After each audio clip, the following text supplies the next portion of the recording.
every single day. I'm gonna make. Hello friends, मेरा नाम है विशेष गोयल और आप देख रहे हैं मेरे चैनल विकी वर्ल्ड। आपका बहुत बहुत स्वागत है। पिछली 2 वीडियोस में मैं इस चैप्टर को बहुत ज़्यादा पूरा कर चुका हूँ, मतलब पूरा तो नहीं है लेकिन काफ़ी सारा पार्ट हो चुका है, जहाँ पे मैंने आपके साथ कंसेप्ट, नेचर और सिग्निफिकेंस डिस्कस किया था, मोटिवेशन की कुछ थ्योरीज डिस्कस करी थी, मैस्लो और हर्ट्जबर्ग की। अगर आपने वो दोनों वीडियो नहीं देखी तो सबसे पहले जाके उसको देख लेना, ठीक है। और आज हम बात करने वाले हैं इक्विटी थ्योरी और रिवॉर्ड्स के बारे में। बिना टाइम वेस्ट किए जल्दी से शुरू कर लेते हैं। तो यार इक्विटी थ्योरी की बात करते हैं सबसे पहले। The equity theory of motivation was formulated by J.S. Adams. नाम है, मतलब मन करे तो याद कर लेना। ओके, अब ये किस एजम्पशन पे बेस्ड है कि जो एक ऑर्गेनाइजेशन के मेंबर्स हैं वो उनकी क्या एक्सपेक्टेशंस होती हैं, जस्टिस की, बैलेंस की और फेयरनेस इन ट्रीटमेंट जो उन्हें ऑर्गेनाइजेशन देगी, ठीक है। ये उनकी एक्सपेक्टेशंस रहती हैं। अगर किसी इंसान को ये फील होता है कि वो ऑर्गेनाइजेशन के द्वारा अनफेयरली ट्रीट करा जा रहा है, तो ये फीलिंग्स का उसे उसके काम पे, उसकी मोटिवेशन पे बहुत बुरा असर डाल सकती हैं। जो इक्विटी थ्योरी है मोटिवेशन की, वो ये समझने में मदद करती है दोनों केस को कि उसका क्या इम्पैक्ट पड़ रहा है। अगर उसे इनइक्विटेबल ट्रीटमेंट मिलता है ऑर्गेनाइजेशन के मेंबर्स को, तो उनसे क्या वो उसका असर होगा, कॉन्सिक्वेंसेस क्या होंगे, ये सारी चीज़ें समझने में मदद करती हैं। इक्विटी थ्योरी के हिसाब से 2 वेरिएबल्स इंपॉर्टेंट है, इनपुट और आउटकम। जो इनपुट्स और आउटकम्स हैं काफ़ी इंपॉर्टेंट एलिमेंट होते हैं एक्सचेंज रिलेशनशिप में, जो कि होता है ऑर्गेनाइजेशन और उसके मेंबर्स के बीच में। अगर एक इंडिविजुअल को लगता है कि एक सिचुएशन में इक्विटी है, या फिर उसे मतलब ये लगता है कि वो ऑर्गेनाइजेशन से जो उसे मिल रहा है, जो ट्रीटमेंट मिल रहा है, जो कंपेंसेशन मिल रहा है, वो फेयर है, जो वो कंट्रीब्यूट करता है ऑर्गेनाइजेशन को, जो एफर्ट डालता है, स्किल्स अपने देता है, उसके कंपैरिजन में जो उसे मिल रहा है वो ठीक है, वो सेटिस्फाइड है अरेंजमेंट्स के हिसाब से, तो वो जनरली ऑर्गेनाइजेशन और उसके जो गोल्स हैं उसकी तरफ कमिटेड है। अब यहाँ पे आपको एग्जांपल्स देखने को मिलेंगे इनपुट्स और आउटकम्स के सामने स्क्रीन पर, ठीक है, पढ़ लेना। अभी जो इंडिविजुअल है वो अपने इनपुट आउटकम रेशो को कंपेयर करता है अपने कोलीग्स के इनपुट और आउटकम से। अब ये जो कंपैरिजन है ये सब्जेक्टिव है, क्योंकि परसेप्शंस और फीलिंग्स पे बेस्ड है। ऐसा कंपैरिजन उसको इनेबल करेगा कि वो एक कंक्लूजन पे पहुंचे जहाँ पे रेशो उसे ये पता लगे कि बैलेंस्ड है या नहीं। अगर रेशो बैलेंस्ड है तो जो इंडिविजुअल को पॉजिटिव फीलिंग्स आएगी इक्विटी की, फेयरनेस की, जस्टिस की। लेकिन अगर वो बैलेंस्ड नहीं है तो उसको इन इक्विटी की फीलिंग्स देखने को मिलती है। तो person's outcomes divided by person's inputs is equal to other's outcome divided by other's inputs.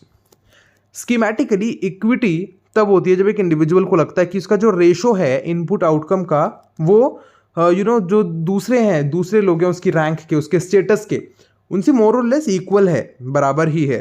उसे लगता है कि यहाँ पे इक्विटी है और उसे मोटिवेटेड फील होता है। प्रॉब्लम कब आती है? जब ये रेशो बैलेंस्ड नहीं होते।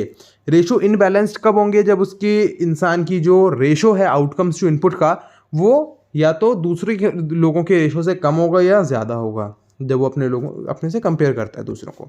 अगर रेशो कम है, इसका क्या मतलब है? इंडिविजुअल को लगेगा कि यार वो अंडर पेड है, उसे जो वो डिजर्व करता है उसे वो मिल नहीं रहा है। उसे लगता है कि उसे आउटकम्स जो है ना अपने इनपुट्स के अकॉर्डिंगली सही नहीं मिल रहे हैं।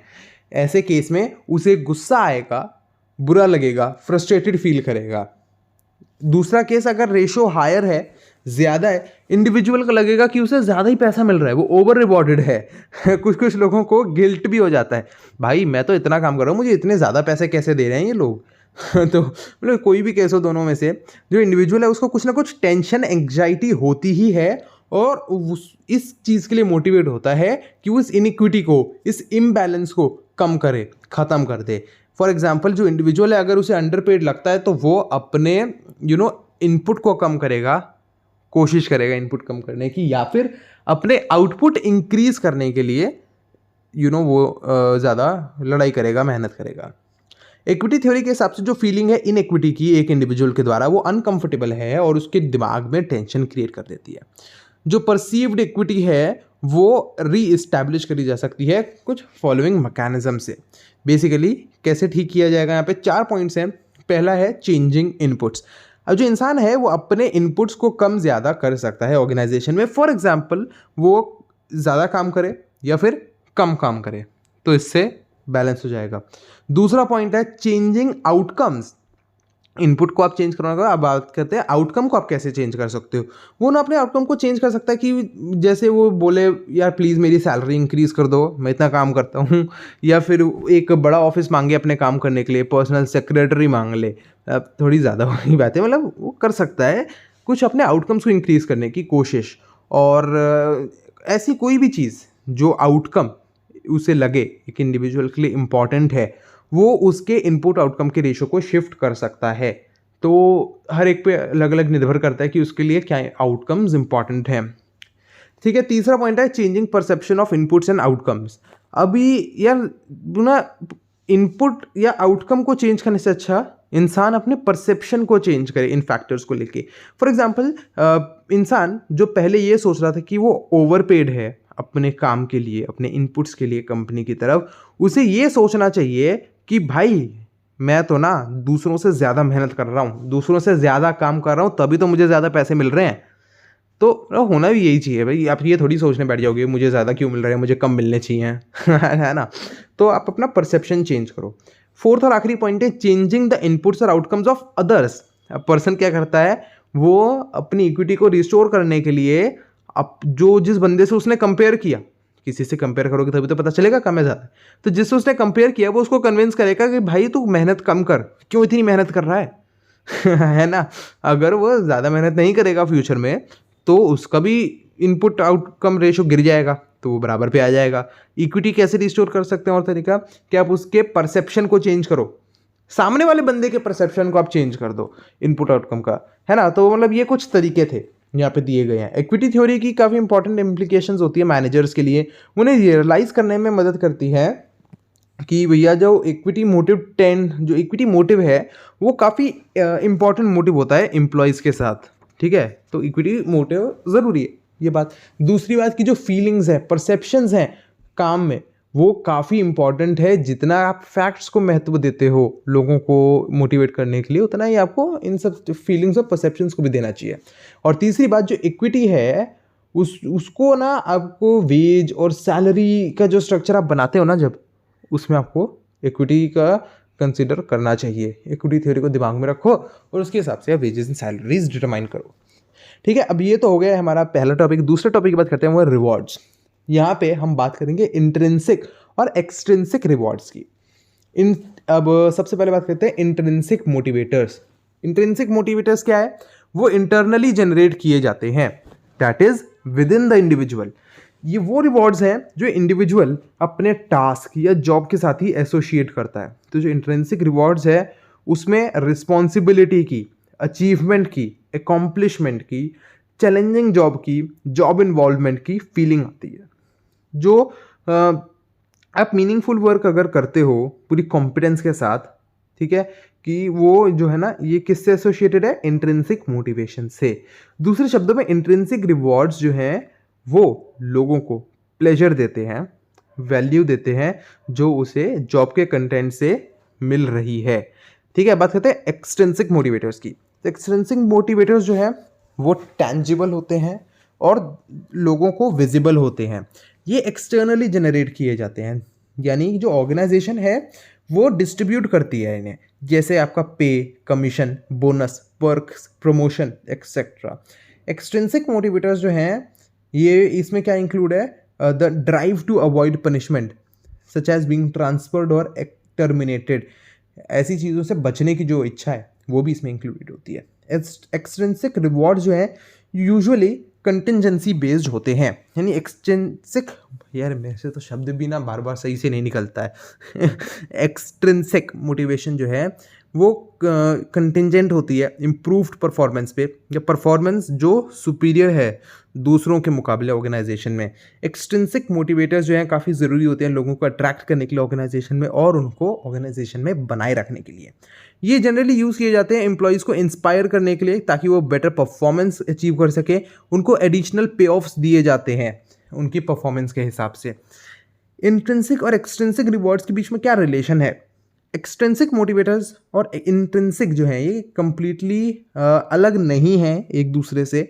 जो कुछ मोटिवेटर्स हैं वो इंट्रिंसिक और एक्सट्रिंसिक कंपोनेंट दोनों हो सकते हैं। वो एग्जांपल देता हूँ, एक सेल्स पर्सन अगर वो कोई सेल्स कंटेस्ट जीतता है उसे कैश अवार्ड मिलता है जो एक्सट्रिंसिक मोटिवेटर है। And at the same time वो एक कॉम्पिटिटिव एनवायरनमेंट में जीता है तो ये बहुत ज़्यादा उसे अंदर से बहुत ज़्यादा मोटिवेशन मिलेगी, तो ये इंट्रिंसिक मोटिवेटर भी बन के सामने आता है। ठीक है ना, तो ये हो गया रिलेशन। अभी बात करते हैं financial and non financial incentives और रिवॉर्ड्स। ठीक है, यहाँ पे फाइनेंशियल और नॉन फाइनेंशियल जो भी है हम उन सब के बारे में बात करेंगे। ठीक है, फिर फाइनेंशियल नॉन फाइनेंशियल जितने भी हैं डिटेल में इन सब के बारे में बात करने वाले हैं। जो इंसेंटिव टर्म का मतलब है वो ये है कि एक इंसान के अंदर इंड्यूसमेंट जो उसे स्टिमुलेट करे एक्शन लेने में, जो डिज़ायर्ड डायरेक्शन है कि भैया हमें इस डायरेक्शन में उससे मेहनत चाहिए, उस डायरेक्शन में एक इंसेंटिव में मोटिवेशन पावर है, वो इन्फ्लुएंस कर सकती है डिसीजंस को। जो इंडिविजुअल के डिसीजंस हैं वो किस तरीके से एफर्ट्स डाल रहे हैं टास्क पूरा करने में। अब ये जो मॉडर्न ऑर्गेनाइजेशंस हैं इसमें बहुत ज़्यादा वैरायटी के इंसेंटिव्स जो हैं यूज़ किए जाते हैं लोगों को मोटिवेट करने के लिए। ये इंसेंटिव्स को आप बेसिकली दो पार्ट्स में डिवाइड कर सकते हो, फाइनेंशियल या फिर पेक्यूनियरी इंसेंटिव्स और दूसरे नॉन फाइनेंशियल इंसेंटिव्स।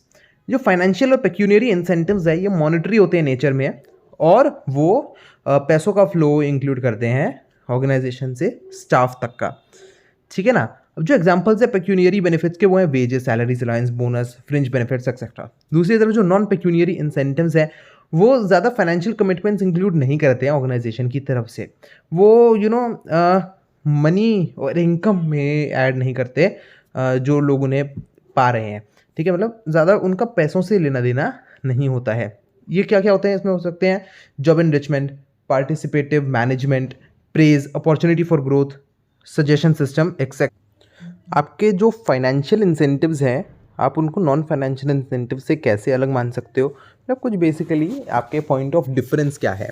पहला पॉइंट यह है कि जो फाइनेंशियल या मॉनेटरी इंसेंटिव्स हैं वो उन नीड्स को सेटिस्फाई करने के लिए होते हैं जो पैसे से आप पूरी कर सकते हो, जैसे खाना, कपड़े, शेल्टर। ठीक है, ठीक है वही सब हो गया। ठीक है, ये सब जो है आप पैसे से इनकी नीड्स पूरी कर सकते हो। पर ऐसी नीड्स जो सिक्योरिटी की है, सोशल एफिलिएशन की है, स्टेटस की है, ये पैसे से 100% सेटिस्फाई नहीं हो सकती है, पार्शियली हो सकती है। और जो नॉन पेक्यूनियरी इंसेंटिव्स है वो ऐसी सेटिस्फैक्शन के लिए, ऐसी नीड्स के लिए जो पैसों से सेटिस्फाइड नहीं हो सकती हैं। एग्जाम्पल्स हैं जो हायर लेवल नीड्स होती हैं, status, ego, sense of responsibility, career advancement, autonomy, self actualization वगैरह वगैरह। दूसरा पॉइंट जो फाइनेंशियल इंसेंटिव्स है वो टेंजिबल होते हैं, विजिबल होते हैं, मेजरेबल होते हैं, उनका डायरेक्ट इफेक्ट होता है ऑर्गेनाइजेशन पर, उसके मेंबर्स पे। पर जो नॉन फाइनेंशियल इंसेंटिव्स है वो इनटेंजिबल होते हैं और उनका इनडायरेक्ट इन्फ्लुएंस होता है ऑर्गेनाइजेशन और उसके मेंबर्स पे। तीसरा पॉइंट जो फाइनेंशियल इंसेंटिव्स है वो जनरली आप उन्हें यूज़ करते हो वर्कर्स को मोटिवेट करने के लिए और जो दूसरे नॉन मैनेजरियल एम्प्लॉयज़ हैं उनको मोटिवेट करने के लिए। पर जो नॉन फाइनेंशियल इंसेंटिव्स होते हैं आप उन्हें यूज़ करते हो मैनेजेरियल को मोटिवेट करने के लिए और जो बाकी आपके हाई लेवल पर्सनल हैं उनको मोटिवेट करने के लिए। ठीक है, और उनको जो है ना सप्लीमेंट करने की भी ज़रूरत होती है, उनको सपोर्ट करने की ज़रूरत होती है। और जो पेक्यूनियरी इंसेंटिव्स है ऑर्गेनाइजेशन में, ठीक है ना। अभी आपको कुछ टाइप्स बताता हूँ फाइनेंशियल इंसेंटिव्स के। अभी देखो जो मॉनेटरी या फाइनेंशियल इंसेंटिव्स है वो वर्कर्स को रिवॉर्ड देते हैं उनके एफर्ट्स के लिए मॉनेटरी यूनिट्स की टर्म्स में। जो मनी है उसको आप चीफ सोर्स की तरह रिकॉग्नाइज करते हो जो लोगों की नीड्स को सेटिस्फाई करने के काम आता है। मॉनेटरी बेनिफिट्स जो हैं वो सिर्फ फिजियोलॉजिकल नीड्स को पूरा नहीं करते बल्कि जो सोशल स्टेटस और पावर है उनकी नीड्स को भी पूरा करने में मदद करते हैं। पैसा जो बेसिक इंसेंटिव होता है इंडिविजुअल के लिए बहुत बड़ा सोर्स होता है मोटिवेशन का।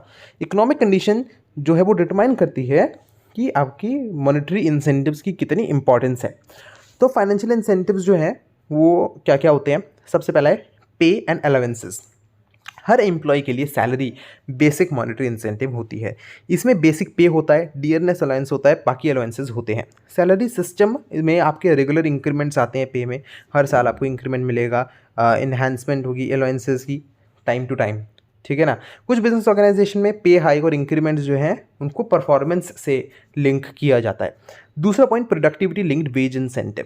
कई वेज इंसेंटिव प्लान्स जो हैं वो वेजेस की जो पेमेंट है उसको लिंक करते हैं इंक्रीज्ड प्रोडक्टिविटी से जो इंडिविजुअल या ग्रुप लेवल पे होती है। Third point bonus. बोनस एक इंसेंटिव है जो वेजेस या सैलरी से ऊपर दिया जाता है एम्प्लॉयज़ को, मतलब वेजेस तो दे रहे हैं साथ ही साथ बोनस दे रहे हैं कुछ, ठीक है, पता ही होगा आपको। फोर्थ पॉइंट है पर्क्विसाइड्स। कई कंपनीज़ में जो पर्क्विसाइड्स हैं, फ्रिंज बेनिफिट्स हैं, वो ऑफर किए जाते हैं, जैसे car allowance, housing, medical aid, education to children etcetera, over and above the salary. ये मेजर जो है ये मोटिवेशन प्रोवाइड करने में मदद करते हैं एम्प्लॉयज़ को, मैनेजर्स को। फिफ्थ पॉइंट है प्रॉफिट शेयरिंग। प्रॉफिट शेयरिंग जो है ये एम्प्लॉयज़ को जो ऑर्गेनाइजेशन उसके प्रॉफिट्स में शेयर देते हैं। इससे एम्प्लॉयज़ को मोटिवेशन मिलती है कि अपनी परफॉर्मेंस को इम्प्रूव करें और ऐसे काम करें कि कंपनी के प्रॉफिट्स बढ़ सकें। सिक्स्थ है को पार्टनरशिप या स्टॉक ऑप्शन। इस इंसेंटिव स्कीम्स के अंदर जो एम्प्लॉयज़ हैं उनको कंपनी के शेयर्स दिए जाते हैं जो मार्केट प्राइस से कम प्राइस पे होते हैं। कि कई बार जो मैनेजमेंट है वो शेयर्स अलॉट करती है कई इंसेंटिव्स के साथ जो कैश के साथ कैश में पेएबल होते हैं। जो अलॉटमेंट है शेयर्स की वो कंपनी में फीलिंग ऑफ ओनरशिप देती है एम्प्लॉयज़ को। उन्हें लगता है कि हम जो काम करेंगे तो कंपनी का ही फ़ायदा होगा, ज़्यादा प्रॉफिट होगा तो हमारे को बेसिकली उसमें शेयर्स में ज़्यादा फ़ायदा मिलेगा, ठीक है। जैसे इन्फोसिस है उसमें स्टॉक ऑप्शन की जो स्कीम है वो इम्प्लीमेंट करी गई थी मैनेजरियल कॉम्पेंसेशन के लेवल पे। सेवन्थ और आखिरी इसमें रिटायरमेंट बेनिफिट्स। कई रिटायरमेंट बेनिफिट्स होते हैं जैसे प्रोविडेंट फंड, पेंशन, ग्रेट्युटी। ये फाइनेंशियल सिक्योरिटी देते हैं एम्प्लॉयज़ को उनके रिटायरमेंट के बाद। ये जो है इंसेंटिव की तरह करता है कि जब भी वो ऑर्गेनाइजेशन में एक सर्विस में होते हैं। तो अब बात करते हैं नॉन फाइनेंशियल इंसेंटिव्स की। ये भी हमारे पास 7 हैं, नहीं सॉरी 8 हैं। ऐसे इंसेंटिव्स जिनको आप पैसों में मेजर नहीं कर सकते। ये सोशल और जो फिजियोलॉजिकल नीड्स हैं, सोशल साइकोलॉजिकल है, ये जो एम्प्लॉयज़ की नीड्स होती हैं उनसे रिलेटेड होते हैं। ये नीड्स को आप सिर्फ पैसे से पूरा नहीं कर सकते हो। नॉन मॉनेटरी इंसेंटिव्स भी होते हैं। क्या क्या होते हैं? सबसे पहला है स्टेटस। स्टेटस मतलब rank, authority, responsibility, recognition, the prestige related to job. अगर आप हायर स्टेटस देते हो, रैंक देते हो ऑर्गेनाइजेशन में मैनेजर्स को, तो उनको नहीं, मैनेजर्स अगर देते हैं तो एम्प्लॉयज़ को काफ़ी मोटिवेटेड फील होता है, उनको ही कुछ एस्टीम है, सेल्फ एक्चुअलाइजेशन नीड जो है उनकी पूरी हो रही है, उनके अंदर एक्टिवेट हो जाती है। दूसरा ऑर्गेनाइजेशनल क्लाइमेट। इसमें रिलेशनशिप होता है सुपीरियर और सबॉर्डिनेट के बीच में। ये कैरेक्टरिस्टिक्स होते हैं जो एक ऑर्गेनाइजेशन को डिस्क्राइब करते हैं। ये कैरेक्टरिस्टिक्स का डायरेक्ट इन्फ्लुएंस होता है जो मेंबर्स हैं उनके बिहेवियर पे। एक पॉजिटिव अप्रोच अडॉप्ट करी जाती है मैनेजर के द्वारा एक ऑर्गेनाइजेशन में बढ़िया क्लाइमेट क्रिएट करने के लिए। हालांकि जो एक नेगेटिव अप्रोच होती है वो क्लाइमेट को स्पॉइल कर देती है।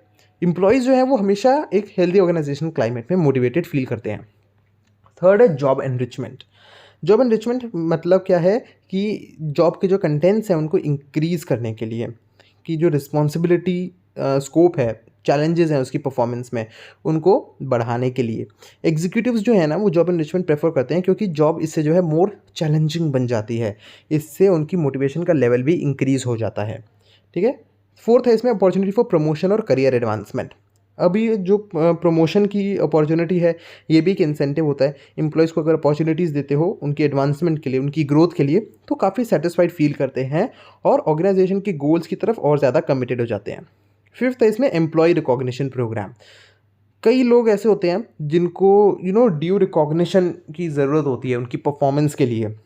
उनको लगता है कि जो उन्होंने काम किया है उसके लिए उनको रिकॉग्निशन मिलना चाहिए दूसरों से। तो रिकॉग्निशन जो है क्या मतलब है? इसका मतलब है एक्नॉलेजमेंट, जहाँ पे आप एप्रिसिएशन करते हो। पता होगा आपको कि भाई सबके बीच में वाई हो रही है, भाई ओ भाई इसने काम किया, ये मज़ा आ गया भाई, ओहो। तो ऐसी अप्रिसिएशन जब दी जाती है लोगों को, एम्प्लॉयज़ को, तो उनको मोटिवेटेड फील होता है ताकि वो हायर लेवल पे काम करें, है ना। अभी आपने देखा होगा स्कूल में भी आपके साथ ऐसा होता होगा ना कि आपने कुछ, टीचर ने आपको कुछ काम दिया था, आपने वो काम किया, टीचर ने सबके सामने बोला कि भाई ये देखो ये है बच्चा विशेष है, इसने बहुत अच्छा काम किया है। आपको बड़ा अच्छा लगता है, अरे वाह भाई देख रहे हो मैम ने पूरी क्लास के सामने तारीफ़ करी है मेरी, अब तो बेटा मैं और मेहनत करूँगा, देखना और तारीफ़ चाहिए मेरे को। तो ये चीज़ होती है, ठीक है। आप एम्प्लॉयज़ ने अच्छा काम किया, उनको कॉन्ग्रेचुलेट करना। नोटिस बोर्ड जो है उस पर उनका नाम डिस्प्ले करना, कंपनी के जो न्यूज़ लेटर वगैरह आते हैं उनकी अचीवमेंट्स वहाँ पे मेंशन करना, कुछ अवार्ड देना, सर्टिफिकेट देना बेस्ट परफॉर्मेंस के लिए। ये कुछ एग्जांपल्स हैं एम्प्लॉय रिकॉग्निशन प्रोग्राम के। सिक्स्थ है सिक्योरिटी ऑफ सर्विस।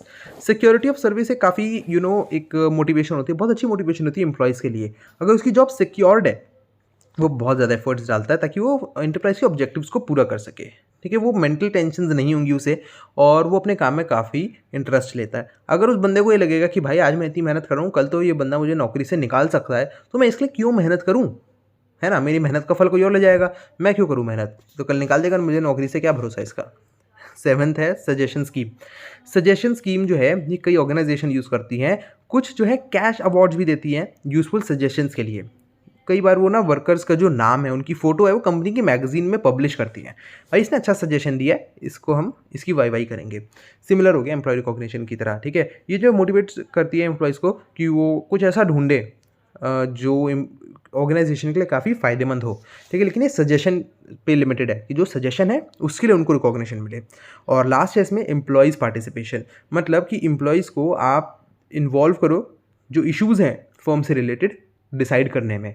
कई कंपनीज में जो प्रोग्राम्स हैं वो प्रैक्टिस में है, यहाँ पे joint management committees, work committees, canteen committees वगैरह के नाम यहाँ पे इनका चलता रहता है, और एम्प्लॉयज़ से भी उनके वो राय मांगते हैं ताकि वो भी सब डिसाइड कर सके। तो बस यार, ये इंसेंटिव्स भी ख़त्म हो गए और ये चैप्टर भी ख़त्म हो गया है। ठीक है, तो उम्मीद है आपको सारा कुछ अच्छे से समझ आया होगा, और जो अगला चैप्टर है लीडरशिप एंड फेलोशिप, उसको हम बहुत ही जल्दी शुरू करने वाले हैं। तो वीडियो पसंद आई उसे लाइक ज़रूर कर देना, और चैनल सब्सक्राइब करना, दोस्तों के साथ शेयर कर दो यार, फ़ायदा सबको होना चाहिए। बेल आइकन को भी दबा देना। मैं मिलता हूँ अपनी अगली वीडियो में, तब तक के लिए tata bye bye and thank you.